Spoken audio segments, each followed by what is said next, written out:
بسم اللہ الرحمن الرحیم۔ السلام علیکم ناظرین۔ انسان نہ چاہتے ہوئے بھی روزمرہ کی زندگی میں کچھ ایسے کام کر جاتا ہے جس کے خطرناک نتائج کا اس کو بالکل علم نہیں ہوتا۔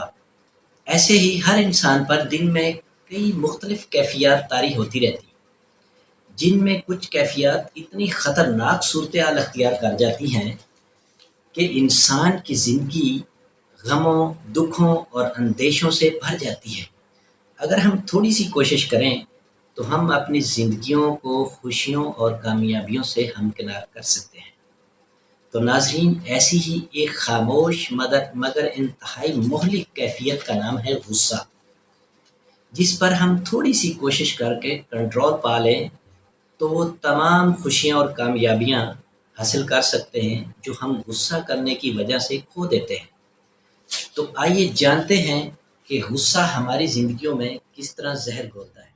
تو ناظرین، غصہ زہر بھی ہے، گناہ بھی ہے۔ ذہنی اور جسمانی صحت کو تباہ کرنے والے منفی اور تخریبی رجحانات میں ایک رجحان یا عادت جو سب سے زیادہ خطرناک ہے وہ ہے غصہ۔ غصے کی مثال ہم ایسے دے سکتے ہیں کہ جیسے بجلی کے تار کہیں سے ننگے ہوں اور جو ہی ان تاروں میں کرنٹ آتا ہے یہ شارٹ سرکٹ ہو کر فیوز اڑا دیتا ہے۔ جب تک ان ننگے تاروں کو اچھی طرح ڈھانپ کر ایک دوسرے سے الگ نہ کر دیا جائے یہ کرنٹ کو آگے نہیں جانے دیتے، بلکہ شرارہ اور ہلکا سا دھماکہ کر کے کرنٹ کو ہی مردہ کر دیتے ہیں۔ اسی طرح جسم اور ذہن کا نظام ہے، جسے برقی رو چلاتی ہے، غصہ اسے شارٹ سرکٹ کر دیتا ہے۔ یہ رو اس وقت چلتی ہے جب غصہ ٹھنڈا ہو جاتا ہے۔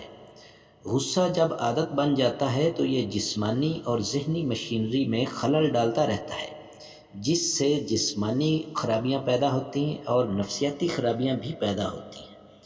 اور اس غصے کی وجہ سے جو بیماریاں پیدا ہوتی ان کے لیے میں نے ایک الگ ویڈیو بنائی ہوئی ہے، وہ آپ دیکھ سکتے ہیں۔ یہاں میں یہ بات واضح کر دوں کہ غصہ ہر کسی کو آتا ہے۔ نرم مزاج لوگوں کو بھی کبھی کبھی غصہ آتا ہے۔ یہ غصہ نہ جسم کے لیے نقصان دہ ہوتا ہے اور نہ ذہن کے لیے۔ ایسے لوگ غصے کے عادی نہ ہونے کی وجہ سے غصے پر جلدی قابو پا لیتے ہیں۔ میں ان لوگوں کی بات کر رہا ہوں جو ہر وقت اپنے اوپر غصہ طاری کیے رکھتے ہیں، ذرا سی بات پر غصے میں آ جاتے ہیں۔ گھر میں بیوی بچوں کے ساتھ تو وہ نرمی سے بات کرتے ہی نہیں، اسکول اور کالج میں اپنے ہم جماعتوں کے ساتھ، دفتر، کارخانوں اور کام کی دوسری جگہوں میں اپنے ساتھیوں کے ساتھ وہ غصہ کی کیفیت میں رہتے ہیں۔ اپنے ماتحتوں کے لیے وہ آگ بگولا بنے رہتے ہیں۔ دوستو، غصہ بہت ساری نفسیاتی خامیاں بھی پیدا کر دیتا ہے۔ ان میں سے ایک تو یہ ہے کہ وہ محبت کے رشتے توڑ دیتا ہے، کردار میں پیار اور محبت پیدا ہی نہیں ہونے دیتا۔ پھر غصہ ڈپریشن اور ہیجانی کیفیت جسے ہم انگزائٹی کہتے ہیں وہ بھی پیدا کرتا ہے۔ یہ دماغ میں تعمیری سوچیں اور ذہن میں مثبت خیالات آنے ہی نہیں دیتا۔ انسان ہر وقت شکوے شکایتوں کے موڈ میں رہتا ہے اور صرف تاریک پہلو ہی دیکھتا ہے۔ دوستو، اس ویڈیو کا جو سب سے اہم اور ٹاپک والا حصہ ہے وہ میں اب بیان کیے جاتا ہوں۔ غصہ معدے کے نظام کو برباد کر دیتا ہے۔ غصے کا عادی انسان کھانا بھی غصے کی کیفیت میں کھاتا ہے۔ میں آپ کو میڈیکل زبان میں نہیں، عام فہم زبان میں بتاتا ہوں کہ غصے کی کیفیت میں کھانا کھایا جائے تو یہ اچھی طرح ہضم نہیں ہوتا، اور جو ہضم ہوتا ہے اس کے ساتھ ایک زہر بھی شامل ہو جاتا ہے۔ یہ زہر خون میں چلا جاتا ہے۔ یہ تو آپ جانتے ہی ہیں کہ خون سارے جسم میں گردش کرتا ہے اور دماغ میں بھی جاتا ہے۔ اس سے دماغ کی کارکردگی بگڑ جاتی ہے اور بہتر طریقے سے سوچ ہی نہیں سکتا۔ مزاج میں جھنجھلاہٹ طاری رہتی ہے۔ دوستو، چہرے پر تو اس کا بہت ہی برا اثر پڑتا ہے۔ ایک تو زہریلا خون چہرے کی تازگی اور رونق کو ختم کر دیتا ہے، اور دوسرے ذہنی کیفیت چہرے کو بے نور کر دیتی ہے، آنکھوں میں سرخی آ جاتی ہے۔ میں نے بہت ہی بعض خوبصورت آدمی اور عورتیں دیکھی ہیں جو کہ غصے کی وجہ سے اپنے چہرے کی کشش کھو بیٹھتے ہیں اور بھدے اور بدصورت نظر آتے ہیں۔ دوستو، ایک ضروری بات یہیں کہہ دوں تو بہتر ہوگا۔ اکثر لوگ بعض اوقات ڈاکٹر بھی کہتے ہیں کہ جب غصہ آئے تو یہ کسی نہ کسی طرح نکال دینا چاہیے۔ غصے کو دبانا ٹھیک نہیں ہوتا۔ وہ غصہ نکالنے کے کئی طریقے بتاتے ہیں، جن میں ایک یہ ہے کہ میز پر زور زور سے مکے مارو، اور ایک یہ بھی ہے کہ لکڑی کا ایک ٹکڑا لو اور اپنے آگے رکھ کے اس پر زور زور سے چاقو مارو۔ علم نفسیات ایسا کوئی طریقہ نہیں بتاتا، یہ سب ڈاکٹروں اور لوگوں کے اپنے دماغوں کی اختراع ہے۔ علم نفسیات تو صرف یہ اصول بتاتا ہے کہ غصے کو دبا لینا چاہیے اور اس کو قابو پا لینا چاہیے۔ قرآن پاک میں اللہ تبارک و تعالیٰ کا فرمان ہے کہ ایک میٹھا بول اور کسی کی غلط حرکت معاف کر دینا اس خیرات سے بہتر ہے جو غصے اور تن سے دی جائے۔ قرآن اور احادیث میں ایک دو نہیں کئی بار منع کیا گیا ہے۔ ایک حدیث ہے، رسول اللہ صلی اللہ علیہ وسلم نے فرمایا، پہلوان وہ نہیں جس سے کسی طاقتور پہلوان کو گرا لیا، بلکہ طاقتور پہلوان وہ ہے جس نے غصے پر قابو پا لیا۔ قرآن پاک میں اللہ تعالیٰ اپنے افضل بندوں کی تعریف اس طرح کرتے ہیں، اور جب انہیں غصہ آتا ہے تو معاف کر دیتے ہیں۔ دوستو، غصے کو پی جانے اور دبانے کے کئی طریقے ہیں۔ قرآن پاک میں اللہ تبارک و تعالیٰ کا فرمان ہے، ایک میٹھا بول اور کسی کی غلط حرکت معاف کر دینا اس خیرات سے بہتر ہے جو غصے اور تن سے دی جائے۔ قرآن میں اللہ تعالیٰ نے اپنے افضل بندوں کی تعریف کچھ اس طرح کی ہے، اور جب انہیں غصہ آتا ہے تو وہ معاف کر دیتے ہیں۔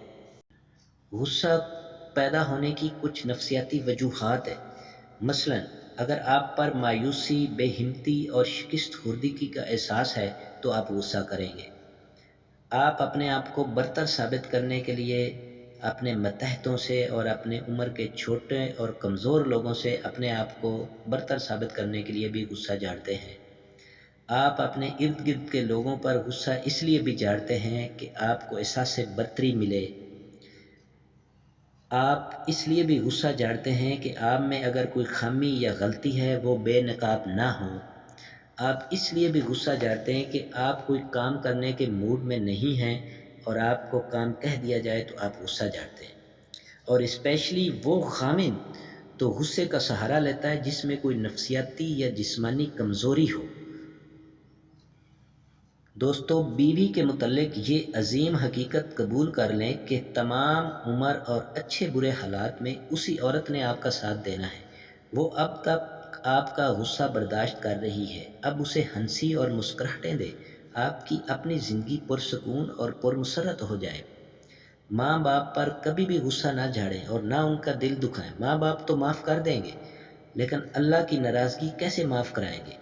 یہ اللہ اور رسول اللہ صلی اللہ علیہ وسلم کا حکم ہے کہ غصہ حرام ہے اور گناہ ہے۔ یہ قرآن حکیم میں بھی آیا ہے اور احادیث میں بھی ہے کہ غصے پر قابو پانے کا طریقہ یہ ہے۔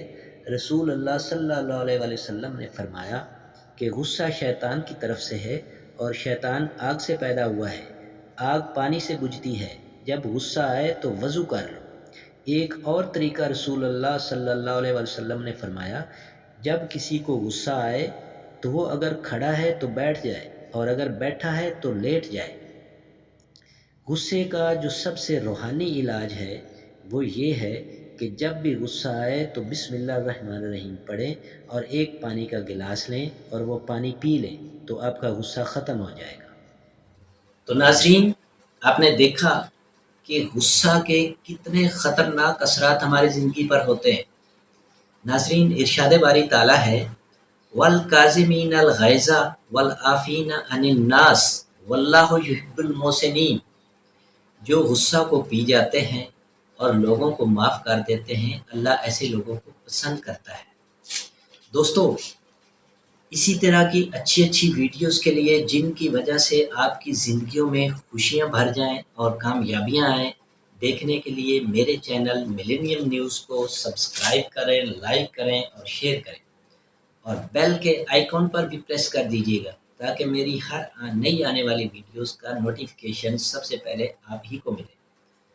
تو ناظرین، ایک نئی ویڈیو تک کے لیے اپنے ہوسٹ رانا رؤف احمد خان ایڈوکیٹ کو اجازت دیجیے۔ اپنا بہت خیال رکھیے گا۔ اللہ نگہبان۔